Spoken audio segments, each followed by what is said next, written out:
Assalamualaikum warahmatullahi wabarakatuh. Selamat belajar di rumah para mahasiswaku.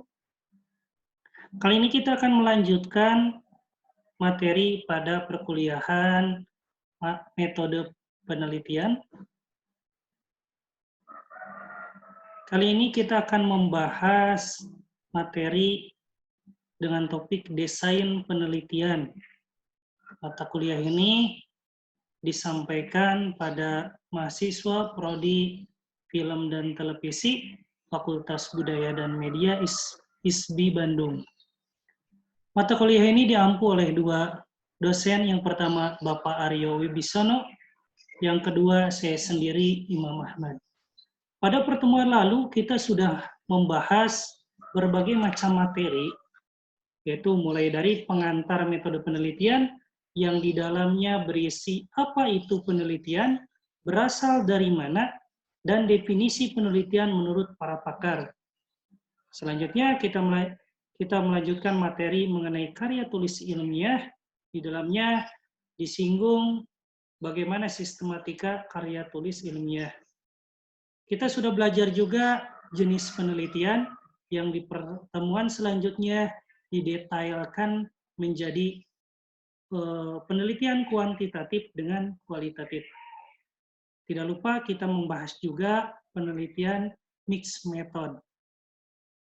Selanjutnya dalam perkuliahan ini kita sudah melaksanakan ujian tengah semester. Minggu lalu sudah saya bahas hasilnya, dan kita juga sudah melaksanakan kuis berupa review dari pertemuan awal sampai akhir yang dilaksanakan minggu kemarin. Hari ini kita akan membahas mengenai desain penelitian atau research design. Yang pertama, saya akan jelaskan capaian pada perkuliahan kali ini, yaitu mahasiswa mampu memahami pengertian desain penelitian. Selanjutnya, mahasiswa mampu memahami alur dalam penentuan desain penelitian. Selanjutnya, mahasiswa mampu menentukan desain yang tepat dari topik penelitian yang dipilih. Selanjutnya, mahasiswa mampu memahami jenis-jenis desain penelitian. Selanjutnya, ada referensi atau bahan bacaan yang dipakai dalam topik kali ini. Yang pertama ada buku dari John Creswell tahun 2016, judulnya Research Design, Yogyakarta, dengan penerbit Pustaka Pelajar. Yang kedua ada buku yang ditulis oleh Nazir, buku yang cukup lama, yaitu ditulis pada 1988, judulnya Metode Penelitian, diterbitkan di Jakarta oleh penerbit Galia Indonesia. Selanjutnya ada buku dari Mulung, Leksi Mulung, yaitu buku berjudul Metode Penelitian Kualitatif, diterbitkan di Bandung oleh Rosda Karya. Dan ada juga referensi dari Ahmad Tanzeh, judulnya Metode Penelitian Praktis, tahun 2011, diterbitkan di Yogyakarta oleh penerbit Teras. Selain itu, Anda juga dapat menggunakan berbagai referensi lainnya, atau misalnya yang paling mudah membuka referensi di internet, apakah itu e-book, atau Anda bisa buka pula Google Scholar. Pertama, apa sih desain penelitian itu? Apa sih research design itu?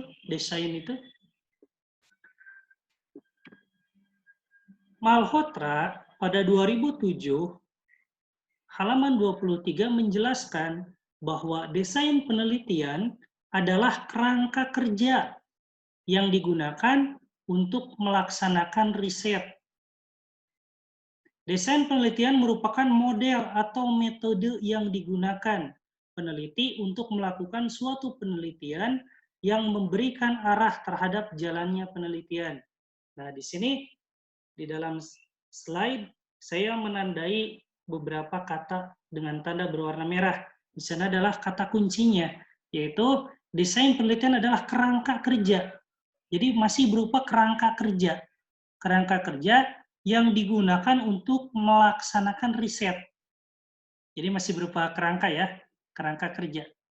Atau desain penelitian merupakan model atau metode yang digunakan peneliti untuk melakukan suatu penelitian yang memberikan arah terhadap jalannya penelitian.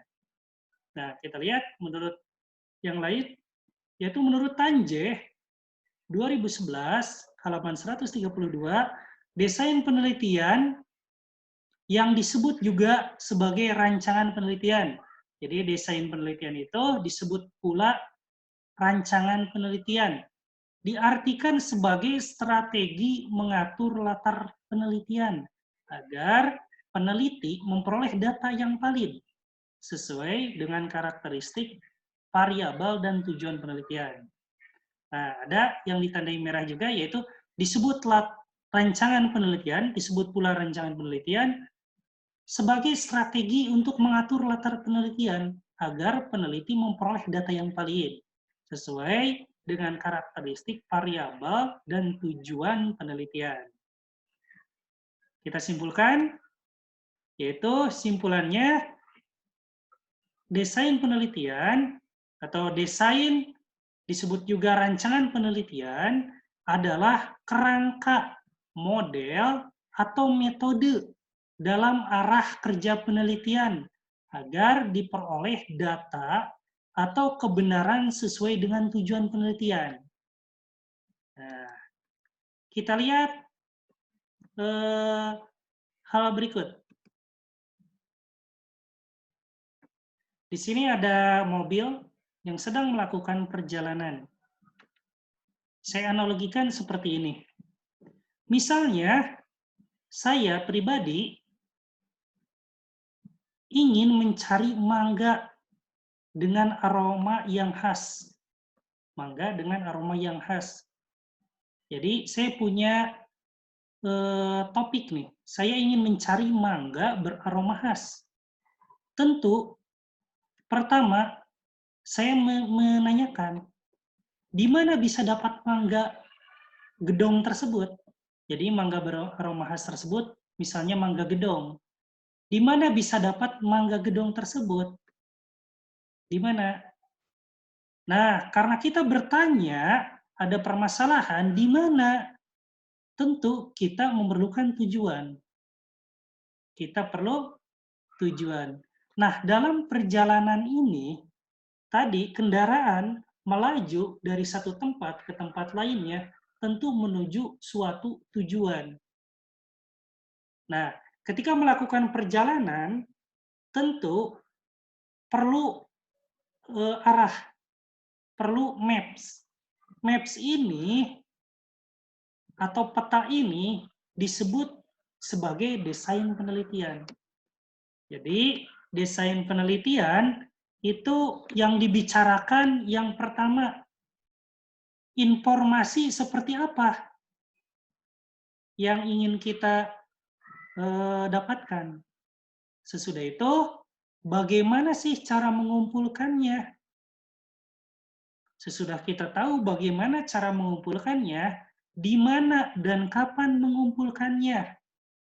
Dan selanjutnya bagaimana mengolah data yang terkumpul. Sehingga rancangan atau desain penelitian membicarakan 4 hal ini. 4 hal ini dari mulai informasinya seperti apa, bagaimana sih cara mengumpulkannya. Sesudah didapatkan, di mana dan kapan mengumpulkannya. Nah, sesudah didapatkan, bagaimana mengolah data yang terkumpul tersebut. Semua ini dilakukan dalam rangka menjawab rumusan masalah atau mencapai suatu tujuan dari penelitian tersebut. Jadi ibarat tadi kendaraan tersebut tujuannya sudah ditentukan melalui awalnya identifikasi masalahnya apa sih? Oh, mangga beraroma khas. Oh, mangga gedong. Tujuannya berarti kita akan ke Cirebon atau ke Indramayu. Sesudah itu tujuan sudah ada, lalu dirancanglah perjalanan yang pas dengan waktu yang efisien dan bensin yang tidak terlalu boros untuk mencapai ke sana. Nah, rencana tadi disebut desain penelitian. Yaitu kalau dalam penelitian, mulai dari informasi seperti apa, bagaimana mengumpulkannya, di mana dan kapan mengumpulkannya, dan selanjutnya bagaimana mengolah data yang terkumpul. Sehingga menurut Creswell 2016, desain penelitian ditetapkan berdasarkan tujuan penelitian. Jadi desain penelitian itu ditetapkan berdasarkan tujuan penelitian. Sehingga awalnya kita harus punya tujuan. Lalu membuat suatu desain untuk mencapai tujuan tersebut. Atau poin yang kedua yaitu desain penelitian diarahkan untuk menjawab rumusan masalah.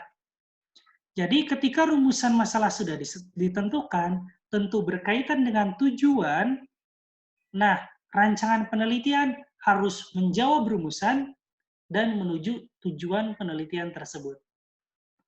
Bagaimana? Cukup mengerti kan? Nah, bagaimana rancangan dari awal hingga dari akhir tersebut? Yaitu kita lihat di awal kita menentukan topik penelitian. Apa yang mau diteliti? Selanjutnya, kita menyusun latar belakang dari topik yang sudah tadi kita tentukan. Latar belakang kita susun. Selanjutnya, masalah diidentifikasi. Ada identifikasi masalah. Masalahnya apa sih? Sesudah masalahnya apa, dirumuskan. Nah, itulah yang disebut sebagai rumusan masalah. Jadi dalam masalah ini ada identifikasi dahulu, selanjutnya turun menjadi rumusan masalah. Berkaitan dengan itu, selanjutnya ada tujuan. Nah, ini tujuan penelitian sudah ada. Tujuan penelitiannya sudah ada. Selanjutnya, kita akan melakukan pengolahan. Mulai dari mengumpulkan datanya, bagaimana cara mengumpulkan datanya, teknik pengumpulan data. Sesudah data terkumpul, mau diolah seperti apa? Nah, sehingga di sini kita sudah bisa menentukan, walaupun sebenarnya dari rancangan sudah bisa kita tentukan, kita mau memakai kuantitatif atau kualitatif, atau bahkan mix kedua-duanya. Nah, hal itu ditentukan yang mana sih yang cocok, yang pas untuk mencapai tujuan tersebut. Dilakukanlah pengolahan, ditentukanlah instrumen-instrumennya, instrumen atau alat-alat untuk mengumpulkan data tersebut. Gitu ya. Instrumennya nanti bisa wawancara, observasi, atau misalnya instrumennya dengan data-data yang dikumpulkan, gitu ya. Diolah memakai bantuan statistik, itu bisa berbeda-beda berdasarkan rancangan atau pola mana yang dipilih. Dan terakhir ada hasil. Jadi runtutan dari topik, latar belakang, masalah, tujuan, pengolahan, instrumen yang dipakai, akhirnya menghasilkan suatu hasil. Yang tentu hasil ini harus sesuai dengan tadi tujuan yang ditentukan. Jadi rancangan itu memuat dari awal sampai akhir. Tapi tentu masih berupa rancangan.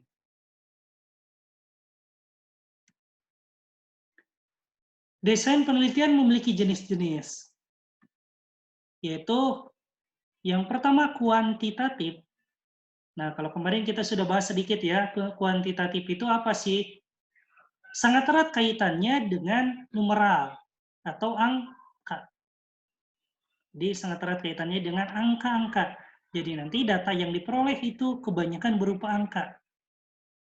Selanjutnya ada kualitatif. Kalau kuantitatif itu angka, kualitatif itu kata. Dan selanjutnya ada mixed method, ya tentu memadukan keduanya. Kita akan lihat dulu karakteristik dari kuantitatif dengan kualitatif. Yaitu yang pertama kuantitatif. Kuantitatif memiliki karakteristik yaitu lingkungan buatan. Jadi tidak berada di tempat penelitian yang sebenarnya. Bisa dibawa ke lab atau tempat buatan lainnya. Jadi tidak langsung, bisa lingkungan buatan. Subjeknya banyak, bukan satu, banyak. Sehingga nanti hasilnya berupa generalisasi. Jadi general itu banyak, populasinya banyak, ada sampel, nah sampel ini mewakili populasi yang banyak ini. Jadi itu yang disebut generalisasi. Selanjutnya, instrumen dipakai untuk data objektif berupa survei, tes tertulis, dan lain-lain. Analisis data deduktif, menguji hipotesis. Jadi seringkali ada hipotesis dalam kuantitatif ini. Nanti diuji hipotesis tersebut. Selanjutnya, rancangan terencana sejak awal. Jadi dari awal sampai akhir sudah dilakukan desain penelitian yang sistematis dan kecil kemungkinan untuk mengubah rancangan itu di tengah-tengah penelitian. Kuantitatif dipakai untuk menghindari pandangan subjektivitas. Jadi nanti ada perhitungan-perhitungan yang berupa angka. Sehingga datanya juga nanti dihitung dahulu. Apakah datanya reliable atau tidak, valid atau tidak. Nah, nanti itu ada penghitungan tersendiri dengan ilmu statistika. Dan hasil penelitian berupa generalisasi, yang tadi sudah saya jelaskan. Jadi kuantitatif itu banyak, tidak individu. Subjeknya itu banyak. Nanti hasilnya berupa generalisasi. Gitu ya, sehingga perlunya penghitungan-penghitungan, mengapa? Karena subjeknya banyak, tidak satu saja. Nah, berbeda dengan itu, yang kedua ada tapi sebelumnya saya jelaskan dulu kuantitatif. Kuantitatif itu apa saja sih? Nanti ada observasional, selanjutnya ada eksperimental. Dan ini terbagi-bagi lagi, yaitu yang pertama observasi. Observasi dengan eksperimen. Bedanya sedikit ya, saya jelaskan sedikit, nanti akan kita dalami di pertemuan-pertemuan selanjutnya. Nah, kuantitatif itu terbagi menjadi dua. Ada observasional, ada eksperimental. Kalau observasi itu hanya observasi saja. Tidak ada pengujian, hanya observasi. Berbeda dengan eksperimental. Jadi ada eksperimennya, ada pengujian-pengujian di dalamnya. Observasional atau pengamatan, itu hanya pengamatan, hanya penyidikan. Berbeda dengan eksperimen, selain diamati, dilakukan pengujian-pengujian. Nanti observasional itu terbagi menjadi deskriptif dengan analitik. Selanjutnya eksperimen terbagi menjadi pre-eksperimental, quasi-eksperimental, true eksperimental, dan factorial design. Kita akan dalami di pertemuan selanjutnya. Nah, selanjutnya karakteristik kualitatif. Kalau tadi kuantitatif lingkungannya itu buatan, berbeda dengan kualitatif lingkungannya alami, tidak dibawa ke lab atau tempat buatan lainnya. Peneliti sebagai instrumen kunci. Nanti ada observasi, dokumentasi, atau wawancara. Beragam sumber data. Nah, sumber datanya itu banyak, beragam. Sehingga nanti kita akan kenal triangulasi. Jadi kita bisa padukan berbagai instrumen agar mendapatkan data yang mendekati kebenaran. Analisis data induktif dan deduktif. Jadi bisa induktif, bisa deduktif. Tidak harus ada hipotesis. Jadi tidak harus ada hipotesis. Makna dari partisipan. Jadi nanti partisipan di sini mengambil peran yang besar. Jadi bukan makna dari peneliti atau penulis lain dalam literatur. Jadi subjek penelitian itu menjadi narasumber yang sangat penting di sini. Rancangan berkembang dinamis. Jadi berbeda dengan tadi kuantitatif, kalau kuantitatif terstruktur, terencana benar-benar dari awal dan jarang sekali diubah. Berbeda dengan kualitatif, walaupun di awal memang sudah melakukan desain penelitian, rancangan, tapi nanti dinamis, bisa berubah seiring dengan kepentingan dari penelitian itu sendiri.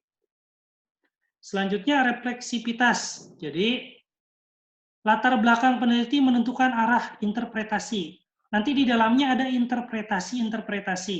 Kalau kuantitatif ada pengukuran lewat angka, sehingga subjektivitasnya itu minim sekali. Sedangkan kualitatif, nanti ada interpretasi atau tafsiran dari penulis itu sendiri. Sehingga pengetahuan penulis itu sangat berpengaruh terhadap interpretasi yang dilakukan. Dalam kualitatif ini diharapkan peneliti memiliki pengetahuan yang mumpuni terhadap topik dari penelitian. Karena akan berpengaruh terhadap hasil dari penelitian itu sendiri. Nah, sehingga referensi, bacaan perlu banyak untuk menguatkan hasil yang maksimal dari penelitian ini. Selanjutnya pandangannya menyeluruh, data-data dihubungkan secara menyeluruh di kualitatif. Nah, ini ada contoh rancangan ini contoh rancangan kualitatif. Contoh rancangan kualitatif mulai dari judul penelitian, 1 konteks penelitian, fokus kajian penelitian, 3 maksud dan tujuan penelitian. 4. Manfaat penelitian, 5. Perspektif teoritik, kajian pustaka dan kerangka pemikiran. Bisa juga dirumuskan hipotesis, walaupun itu tidak wajib di kualitatif. Yang keenam ada metode penelitian. Nanti dibahas ada pendekatan dan jenis, wilayah, data dan sumber, teknik pengumpulan data, teknik analisis data. Selanjutnya ada jadwal penelitian, dan terakhir daftar pustaka. Jadi nanti kurang lebih seperti ini, bisa berbeda juga sedikit terjadi penyesuaian dalam misalnya rancangan kualitatif lainnya. Misalnya di kampus seni itu bisa berbeda sedikit, walaupun sebenarnya intinya itu sama. Berbeda dengan kualitatif, rancangan kuantitatif nanti bentuknya seperti ini. Nah, apa sih perbedaannya, di mana terlihat dominannya? Bab 1, pendahuluan. 1.1 latar belakang, 1.2 rumusan, 1.3 maksud dan tujuan, 1.4 kegunaan penelitian. Itu secara teoritis dan praktis. Bisa sedikit memang dimodifikasi, misalnya sebelum rumusan itu ada identifikasi masalah. Itu bisa juga. Jadi nanti memang ada perbedaan-perbedaan sedikit. Walaupun intinya memang sama. Seperti kualitatif di awalnya bisa sama juga. Pendahuluan bisa kita memakai yang seperti ini. Selanjutnya kajian pustaka, kerangka pemikiran dan hipotesis. Nah, ini hipotesis. Ini salah satu khas dari kuantitatif juga. Dan selanjutnya ada metodologi penelitian. Di dalamnya ada objeknya, objek dan lokasinya. Di mana metode penelitian mulai dari variabelnya, operasional variabel, metode dan pendekatan. Nah, ada populasi dan sampel. Nah, ini khas dari penelitian kuantitatif. Berbeda dengan kualitatif yang tidak ada populasi dan sampel. Mengapa? Karena datanya itu sifatnya individual. Jadi tidak banyak, sedikit saja. Berbeda dengan kualitatif, kuantitatif itu banyak populasinya ada, sampel yang dijadikan penelitiannya itu ada. Sehingga nanti ada teknik pengumpulan datanya dengan apa sih? Analisis datanya bagaimana sih? Nah, di sini perlu nanti ilmu-ilmu statistik. Jadi data yang diperoleh banyak, berupa data-data angka, dan akhirnya dianalisis data tersebut. Nah, berbedanya itu, perlu perhitungan-perhitungan yang nanti terdapat hasil. hasilnya ini di penelitian kuantitatif, di rancangan kuantitatif nanti digeneralkan secara menyeluruh. Jadi hasilnya hanya sampel sebenarnya, tapi itu dianggap mewakili keseluruhan. Berbeda dengan kualitatif yang memang subjek penelitiannya ya hanya satu saja, hanya sedikit saja, hanya satu. Sehingga hasilnya tidak bisa digeneralisasikan untuk orang banyak atau untuk topik yang banyak. Tidak bisa. Selanjutnya ada jadwal penelitian dan daftar pustaka. Selanjutnya ini ada rancangan mix method. Ada rancangan mix method ini salah satunya saya ambil referensinya dari Gall and Bock. Nah, dari Gall and Bock ini dijelaskan bahwa seperti ini nanti ada bab 1 pendahuluan, latar belakang, fokus masalah, pertanyaan penelitian, tujuan dan hasil yang diharapkan, manfaat penelitian, kerangka berpikir, dan proposisi penelitian. Selanjutnya bab 2, konsep dasar, nanti bisa judulnya ditulis di sini, hakikat, beberapa model teoritik, hasil riset relevan terdahulu. Jadi dijelaskan juga penelitian terdahulu bagaimana. Walaupun sekarang penelitian yang baik itu memang di latar belakang ada pembahasan mengenai penelitian terdahulu yang sejenis. Sehingga nanti penelitian kita itu posisinya di mana? Ada penelitian dahulu yang sejenis, nah kita itu mengambil celah penelitian. Jadi ada yang disebut sebagai celah penelitian. Celah penelitian ini adalah ruang-ruang yang belum diteliti sebelumnya. Sehingga kita mengambil itu untuk dijadikan topik penelitian kita. Karena memang diharapkan topik penelitian kita belum diteliti oleh orang lain. Sehingga masih terdapat ruang-ruang yang bisa kita teliti. Nah, di kuantitatif, di kualitatif, mixed method tentu itu memang sekarang perlu dijelaskan juga riset-riset terdahulu yang sejenis untuk menguatkan atau menjelaskan posisi penelitian kita di mana. Selanjutnya, bab 3 ada metodologi penelitian. Mulai dari metode yang dipakai, lokasi dan subjek, teknik dan instrumen pengumpulan data, pengembangan instrumen penelitian, analisis data, prosedur penelitian. Jadi nanti ada diawali oleh, misalnya ini diawali oleh kuantitatif, ada pengukuran, pengolahan data. Selanjutnya terdapat temuan, dan temuan tersebut diuji coba. Nah, uji coba ini misalnya bisa menggunakan kualitatif, atau sebaliknya diawali dengan kualitatif, selanjutnya diakhiri dengan kuantitatif. Jadi mix method ini memadukan kedua rancangan tadi sehingga mendapatkan hasil sesuai dengan tujuan diinginkan. Nah, rancangan berarti kita ketahui bahwa rancangan penelitian itu berbicara mengenai kerangka penelitian, kerangka kerja penelitian dari awal sampai akhir. Dari mulai pemilihan topik sampai bagaimana nanti topik ini diolah menghasilkan sesuatu sesuai dengan menjawab rumusan masalah dan sesuai dengan tujuan yang telah ditetapkan. Dengan rancangan penelitian ini menentukan baik atau buruknya penelitian yang kita lakukan. Kalau rancangannya dari awal salah, tentu hasil yang sudah diteliti ini, penelitian ini menghasilkan sesuatu yang tidak maksimal atau yang tidak baik. Begitu barangkali pemaparan kali ini, pemaparan materi kuliah kali ini, nanti kita akan lanjutkan lewat diskusi via Google Classroom atau via WhatsApp Group. Dan nanti kita akan sambung juga dengan kuis. Rencana kuisnya akan saya share melalui Google Classroom dan saya buat melalui aplikasi Kahoot. Itu barangkali. Terima kasih untuk pertemuan kali ini. Mohon maaf kekurangannya. Sekali lagi terima kasih dari saya. Wassalamualaikum warahmatullahi wabarakatuh.